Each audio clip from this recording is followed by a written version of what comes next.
mahal, puno ng kulay at kasaysayan, kultura at tradisyon ng buong Macau, nag-aawitan, nag-iindakan.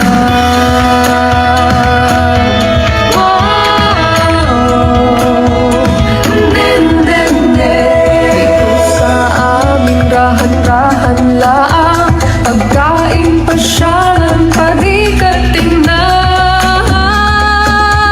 Pari na kayo, tara na sa morong, tayo'y umahon, kapit kamay tayo, balikan ang kahapon. Dito sa morong, tayo'y susulong,